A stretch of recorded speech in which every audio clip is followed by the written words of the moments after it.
10 News Weather Authority from the JES Weather Center. Good evening, everybody. I'm meteorologist Edward Shaw. We're going to start seeing that soaking rainfall come back into the picture later on tonight.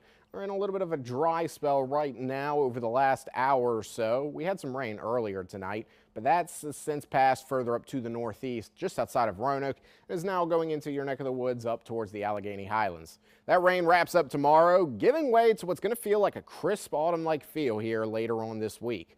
Again, you can see where the heaviest of the rainfall is currently situated further out to the west of parts of West Virginia, as well as areas to the north of I-81 up towards Covington and Hot Springs, for example.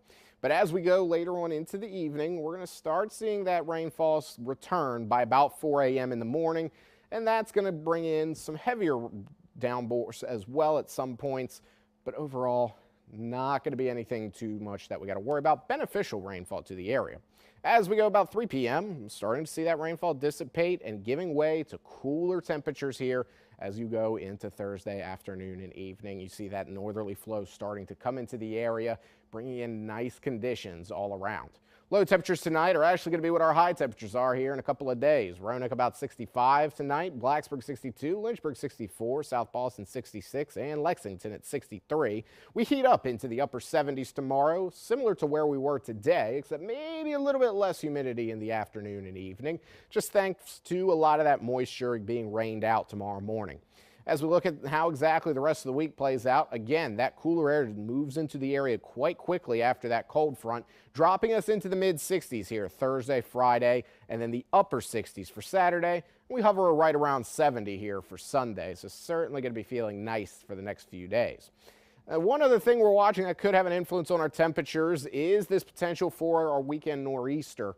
That low pressure system that's going to start making its way further up the coast into the Carolinas, bringing in some significant rainfall to portions of Boston, New York, even as far south as Philadelphia and D.C. And that could end up bringing in a few stray showers for us early next week, although not exactly looking favorable for it at the moment.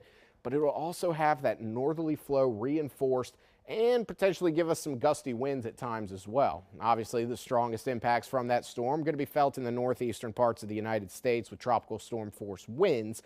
But as for us, just maybe a little bit breezy at times. Speaking of the tropics, we are watching Tropical Storm Jerry, expected to get up to Category 2 status here later on by the weekend, remaining well out to sea, poses no threat to the United States whatsoever, and neither does that one area that has about a 10% chance of formation here in the Gulf right now, just to the east of the Mexico coast. As for your next 7 days, we're going to be looking at temperatures in the 60s here Thursday through Saturday. We get up to the low 70s Sunday through Tuesday of next week, giving way to some fall-like conditions here going into this next week.